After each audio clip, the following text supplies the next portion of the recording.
I'm doing Eric, great. You have to jump right in. No, you have to jump right in. You say Eric, like you bring me in, so I'm just trying to. I said not verbatim. Now we got to do this again. All right, no problem. We can Take start 2. over. Okay, ready? 1, 2, 3. Welcome. back. It is Toushae Podcast, and we are back after a long ass hiatus. Long time. Yeah. It's your girl Shay, the Pisces Queen, and I'm here with my boy Eric. What's up, guys? Yes, What's it up? has been a very freaking long ass time, but that's all your fault. It's not my fault. You can put it on me. It's okay. I will take the blame. It is literally your fault. He didn't want to record. He has children. I don't have this problem. When it comes to like work, I try to do the bare minimum, especially on days like the Juneteenth, because when it comes to Juneteenth, I really feel like it is a problematic holiday. I have some fun facts about Juneteenth that I quickly want to go over. Juneteenth, didn't mark the end of slavery. Slavery persisted in border states like Kentucky and Delaware until the 13th Amendment was ratified in December. Who gives a fuck? Not all Black people celebrate Juneteenth the same way, because a lot of us don't really see it as a day of, you know, taking pride and ownership of, look at us, we're just citizens in America and we're just living the American dream. Not letting us, or not letting the people be informed that they were actually free so that they could use them for labor, so that they could use them for war, is exactly why some people feel a little slighted by Juneteenth. And the fact that we don't even get a day off, it just really pisses me off. So no reparations, no days off, and you mean to tell me that we're celebrating like the day that we knew 2 years after the motherfucking fact? Oh, okay, thanks. I mean, we're still dealing with slavery. Well, we're just still dealing with it. Just modern slavery, and it is what it is. You know, it's like you can do nothing about it, and you just live with it. I honestly think that a lot of our questions and answers all stems back to slavery. Honestly, for Black people, that is. Do you agree? You don't have to agree. I agree. I do agree. The history of Black people in America, they know it up to the slavery part. Before that, it was like you were taken from Africa, you were brought here, and that's where your history starts. Yeah. So you don't know nothing before that, so you can't really go in and talk about how you used to live before slavery, because you don't know and you have no idea. You don't know, but we all do feel the effects of slavery, and that's why I wanted to invite our very special guest. He is a local filmmaker and director right here on Long Island, but he also just recently premiered his latest documentary. It's called Race-Culture, The Black Experience. He will be on the show in just a moment, so stay tuned. And we'll be right back. We'll be right back. All right, so let me introduce you, okay? Are we rolling already? Or? Yeah, but I can't edit this. Okay, I was like, gosh. So I'm gonna introduce you. Let me get my Shannon Sharp on, okay? 5, 4. It's a wide lens. You good? 2. He's a creative force, a visual architect, and a cultural curator whose lens captures more than images, it captures truth. He's a photographer, videographer, director, and filmmaker, and the founder of Hazy Sun Productions, a powerhouse production company based right here on Long Island, New York.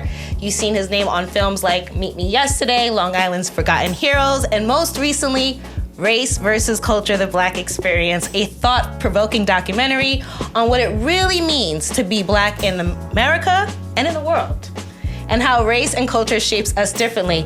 Please welcome to Toushae Podcast, the visionary, Tevin Foster. Yay! Clap, clap, clap, clap, clap. Can you like send that to me? I need that for my bio.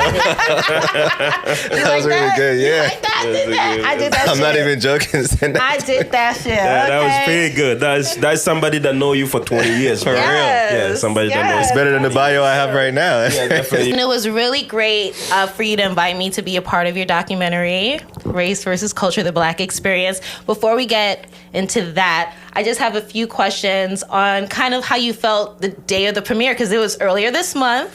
Yeah. On the 6th, right? Yeah. On the 6th, and it was a great night, a great turnout. So take me back to that day and how you were feeling. Honestly, really nervous. But I don't know if I had enough time to like sit in the nerve, because there was a lot of moving parts. Right. Because we were setting up the after party spot while the premiere was happening at the same time. People were buying tickets at the door, which I didn't expect. So Yes, that kind of of course. threw You us should off a little expect bit. that. They're black people. I will say a lot of people came early, and I was guilty of thinking people were going to come late. People Yeah. came earlier than the time I put, Yeah. which was the early time. I mean, it's an important film, Man, and you're dealing with the black excellence. So, exactly. what inspired you to tackle this conversation, race versus culture? Honestly, there's a few reasons. One of the main reasons is Fred Hampton's story, and I was watching Judas and the Black Messiah, which sparked that. It came out that he was assassinated, called as it is, at 21 years old. Yeah, absolutely. He was so young, and I was watching the film. I'm like, wow, the energy from somebody so young that's feeding into our community to get us to unite. And it wasn't only a black thing from his perspective. He was saying power to all people because he saw like that. Right. He saw that the government at the time wanted to keep us divided now too, and he saw that there's a power to keep us divided, and he wanted to go against that. So he went the opposite route, which compared to most black freedom fighters back in the day, which was like black unity only. Right. He focused on that heavily, but he also said he sees the strength in us being together as a whole. So he was like power to all people. My other reason is my kids are biracial. They're Jamaican and Puerto Rican. So I know there's like also a lot of division in that situation, feeling like if you're black enough, which if you watch the documentary, you see there's a good section that focuses on people not feeling black enough, and not just biracial people, like Africans that come to America, their parents might be from Africa, That's but really they're black interesting. American technically because they were born here, but they Right. don't feel like they're black enough or African enough. So let me ask you a question. Yeah. Can I ask you, do you want your children to identify themselves as black or biracial? Honestly, both, because they are both. They're not just black. The world sees them as black, but technically they're black and Right. Spanish. You know, they're black and Puerto Rican. So if they want to say they're black without feeling the backlash of people telling you you're not black, they should be able to do so because they are. And the same thing from the Spanish side, because that's also another topic. There's a lot of Latin people that's mixed with different races that feel Absolutely. like they're not Latin enough, and they get the backlash from the Latin side, but it's Yeah. not really. But it's also, No. like you said, a lot what the film perceives you to be. Because Yeah. it was a girl who was lighter than, and she fought for feeling accepted within the black community, but also the white community, because they didn't necessarily see her as fully white, but they were able to have maybe conversations that they wouldn't have in front of a Yeah. darker than person, because they thought, oh, she's passing. So Yeah. she must have white in there, so that must Definitely, seem yes. we can get away with certain vocabulary or certain remarks. Yes. Do you feel like that is a conversation you will have with your kids in terms of how the world marginalizes them in terms of what is put down on the paper? I think so. Sadly, I do think so. That's going to be a conversation that I'm going to have with them. And I'm also hoping like I could show them this documentary, because I made it now, but it doesn't mean it's going anywhere. I'm going to have this as something they could watch. Yeah, absolutely. And has like a ahead of the game knowledge of like, oh, this is Yeah. what I'm going into the world, which is why I want to show it to schools and youth programs, because a lot of this stuff starts in school. Right. My whole life, I'm black, I'm Jamaican, I'm not thinking about that stuff. Came to America, I have a different awakening. Then I went to school over here, and it was a different awakening. And it's just like, each step of your life, you learn that people think and operate differently. Right. And in That's school, true. sadly, in school, people could be real. Just not to Judgmental. cut you off, Yeah. I'm No. African, right? And Yeah. I grew up in Italy. Okay. Yeah. Yeah, so that's pretty cool, by the way. Yeah, so going from Ghana to a white nation where you don't see that much black people around. Yeah. I get the documentary. Yeah. Like, I understand pretty much your point. And it's very emotional to me just hearing you talk, because it teaches you other point of the world that you don't see. Yes. And it gets you in a point where you understand that not everybody like you. Yeah. Yep. Yeah, that 100%. made me sad when you did talk about that, towards how you felt, Yeah. made fun of when you came to. Yeah. Because when I met Tevin, he was like in the 7th grade. Yeah. Yeah. And like- I was like in the 8th, but I didn't think his accent there was anything wrong with it, because my family's Jamaican. So I never thought he It's sounded weird. I never had that experience though, where They're just someone small could- details, like like you don't even, maybe the people that are talking to you or the way they're treating you, they don't even think about it. Right. Like, but get you in the point where you don't even feel proud from where you come from. Like for me to feel proud to be African or Ghanaian, it took a little bit longer than everybody else. Do you feel like you would have taken a shorter time to accept yourself if you weren't in America? I lived in Ghana for 12 years, right. you know. So I was in Ghana, like there was no discrimination. Like you don't see nothing different, you know. You just that part. You just go to another country where you see different people from you, and you used to love them when you were in your country because what you hear from them, you be like, oh, these people are lovely and everything. But you get there and you see the individually, the way they treat you, be like, oh man, that is not the same feeling. I was in the bus one day, like I'm in the bus, an old lady just standing there, couldn't even stand in the bus. I'm sitting down, so I just get up and say, yo, sit down. She looked at me and said, no.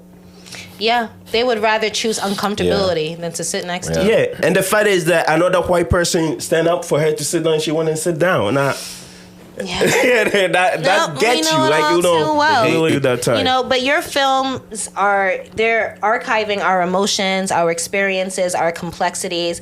Is that like a theme that you want to pursue moving forward with all your films, or do you want to venture out into other genres and other aspects of film? Honestly, I'm not even trying to box myself in. If it's a real story, it's kind of hard to say no to real stories. So I'm always willing to put myself out to tell those stories, but not necessarily like that's gonna be my only path. Like, right?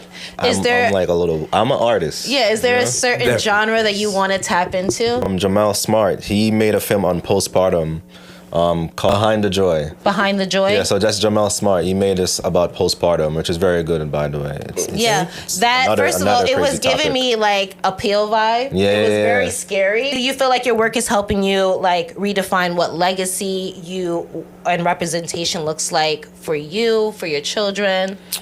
Yeah, I would like to think so. It's important to me to be able to like express certain things to them, and sometimes it's hard to have that as a full conversation. So being able to show them a film that could express that, and again, this is such a large topic, which is why I have so much people speaking in the film, because I alone can't explain this. Yeah, we all go through it differently, and there's a lot of similarities that we don't even realize. There was a lot of amazing people in this documentary. You had scholars, you had professors, you've had working class people. Yes, one of two people that garnished a lot of laughter and a lot of in the theater was a mom and a daughter. Oh, yeah. Because Alicia and they were talking about today's music and the climate of Black music and how if they feel like they enjoy or they feel like what is being put out is a stereotype and is it, hurting the Black community, right? Yeah. And initially, the little girl was all on board with her mom. She was like, yeah, this music is influencing these kids to go out there and do stuff and be crazy and da-da-da-da. But then when you asked about Sexyy Red, it was like, okay. I don't compute. It was the funniest thing because everybody in that theater, I think, laughed because it was like, I listen to her too. Mm-hmm. I like it. I enjoy it. So my question to you is, do you feel like, let's just put it out there, is Sexyy Red a stereotype or is who she is a layer of the Black identity? Man, so when it comes to that, I'm sorry to throw her name under the bus, but the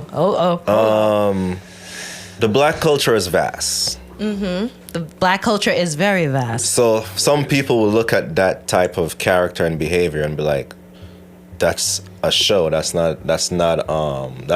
That's not our culture. Mm-hmm. But there is some people that is there every day. That's every day for a lot of people. So the way I made this film is not to bash anyone. The name naturally comes up and I left it in there because this is an everyday conversation. Right. I don't got nothing to get sued over, but it's a part of an everyday conversation that we have behind closed doors. Right, so I feel like it's real to leave it in there, and then I guess I'll figure it out after. But her name does come up a lot in the community, and a lot of people feel like Sexyy Red is a negative. And not just her, Sexyy Red, Ice Spice, the list goes on.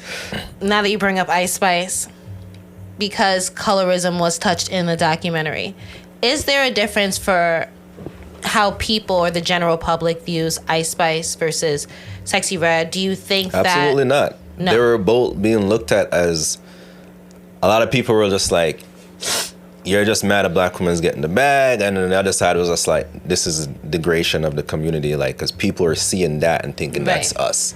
But and do people view Ice Spice as black? Yes, they do. They do? Because that image is associated with black culture, and that's the issue. No matter what it is, that's the issue right like there. even let's say even if a white girl She could have been white with braids, and it doesn't matter. It doesn't matter. It's just that that behavior just associated with black. So I always say this because in America, we could understand that that's entertainment, and that you bugging, you old, you don't get it, blah blah blah. Right. Yes. Take America outside of the picture, right? If you're in Japan, you're in Europe, you're in Africa, or any of the countries in Africa. Yes. Yeah. Just because they're black in Africa, an American might see a black African and think they understand. Right. They might think that he's 50 Cent. Yeah, but definitely. Just like the guy in Japan that sees this image and associate that with all of America, right? Black America, the countries in Africa are going to see that image of black America and associate with all of just black to give an example, like before I came to America, for me the view of a black American was like partying and just having fun, because that's what you see in the hip-hop videos, and that's what you see. I can say Steve-O, one of my best friends, right? This guy said, I want to move to America because in America you listen to only hip-hop. Before you have lunch, you change your clothes. Before you have dinner, you change your clothes. That's the mentality that he has of America. Yeah. You get it? So that was what he think black America was. That we change our clothes? Yeah, you change your clothes. After everything? Everything. After everything. You know, just... That's the first one. Because the thing is that you look in the music videos, right? Right. Different clothes all the time, right? So you get it. So the person just looking at it, for them mentally, that is what they are associated with. I think media comes into play heavily, and I think Americans themselves are programmed to think this is their culture. Right. There's elements of it in there, which is why we defend it so heavily. But at some point down the road, somebody took a real hard right turn and was like, let's feed them more of that. To me, it's like, why is this layer of black culture being marketed to this degree? Because it's the one that worked the best. Do you guys think that Sexyy Red is a product of a system, or is she being herself in a system? That's a great question. And I think it could be a little bit of both. I can say she's playing a part. Because some people think she is. I think she's playing. I don't think she's stupid. The fact is that when you come from where she come from, where we come from, and they put that money in front of you, you damn right she's doing what they say. It's a double-edged sword. A lot of people think they call them industry plants. People Do you think she's an industry plant? I don't think she's an industry plant, but I'm saying like there's so much different beliefs when it comes to that, which is why I wanted to hear what other people have to say about it. Well, I do think that it is unfair sometimes that I feel like, I'm just going to put it plain. I do feel like we're being used because a lot of us don't have the security within ourselves, or honestly are not in the best financial state to say no. When we have discernment, I feel like we need to exercise it, but we also need to do a better job at gatekeeping what is happening within our community and who we let out to this imaginary cookout y'all keep inviting everybody to. And that's what this podcast was about, and that's what I love. Your documentary, Race versus Culture, The Black Experience. Yeah, definitely. And you need to tell us where we can view it again. You know, if anybody want to view it and see it again. So I'm actually the next one lined up. I got accepted in the Black Authors Film Festival. Shut up! We gotta give it a Yes, that's happening on August 2nd out Lit, in look at us, look at us, look at us. We going places, we going big places. There's gonna be a good amount of stuff happening too. They have some big names there talking and stuff. Nice. BlackAuthorsFestival.com. You can buy tickets. BlackAuthorsFestival.com. We're gonna put it right here. Yeah. BlackAuthorsFestival.com. Yeah, and there's gonna be a lot of like authors and stuff sharing their books and stories that they wrote. And then the next screening is gonna be the following week. I'm gonna do at the same spot I did August 8th, It's a Friday. Okay. Same time probably. So nice. Okay, 7:30 well, p.m. we're coming out. I invited him to Race versus Culture. Bought my ticket. He bought his ticket. Oh, you did? Yeah, no, I did bought my ticket for me and my wife. Yeah. End up giving the ticket to her so she can offer it to somebody. That Okay. I just let him pocket it. What I want to do is just keep propelling the conversation, which is what Toushae Podcast is going to be now moving forward. So yeah, we'll be putting your comments all over here so that we can discuss what we're debating about and arguing about, because I don't understand the discourse. I mean, we can disagree, but can we just stay on one accord? You have to just try to extend that positivity towards your fellow black sister and your black brother, even though you feel like they're ignorant and they could use a hard covered book every now and then. Just open one. I always say, if you're not going to read it, just take it, close it, and just hit it on your head. Because you're not making use of the books. I don't really have the patience of sitting down and reading, so I go about the audio book where I can listen when I'm driving, just relaxing and listening, or having my airbags in and just listening to the books and everything. But you want the hardcover book so you can hit yourself in the head when you don't. Yeah, definitely. I said, if you ain't gonna read it, hit yourself in the head with it. Definitely. Yes. But thank you for coming on to our very first episode back. It has been a hiatus due to Eric. Wait, this is the first one? Yeah, Oh, the wow. first one back. We've been away for like 3 to more than that, a year. Oh, wow. Okay. It's not been a glad I'm year. the kicker. I don't think it's been a year. Has it been a year? It's been a year. Yeah, it's been a year. Wow. That's your fault. So, But I'm happy that you took your time to get it started again. I wanted to take our time because I wanted to come back strong. I know the last time we focused a lot on pop culture and stuff like that, but I think that these conversations are a lot better worth investing my time with. Yeah. So we're gonna be talking about us. I'm gonna be talking about you, and I'm gonna be posting lots of surveys. So make sure you stay tuned and follow Toushae Podcast on Instagram, and follow me, Shay the Pisces Queen. Where can they follow you, Eric? Oh man, you can follow me on Kali P the King on Instagram. What did we say about this? I know told you to change changed it. this. I know you changed it, but you gave me the password. I forgot the password. So I forgot the password too. Let's give a round of applause one more time for our special guest, filmmaker, director. Oh, one day he's gonna be so famous. Definitely, I'm proud of this brother. I'm proud of this brother. Tevin Foster, thank you for coming. Appreciate it, and see you guys soon. See you guys real soon. I promise you.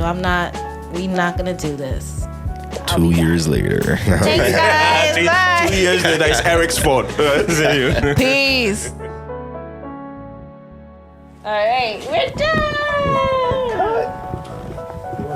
We did good. Oh, wait, hold on. Being back.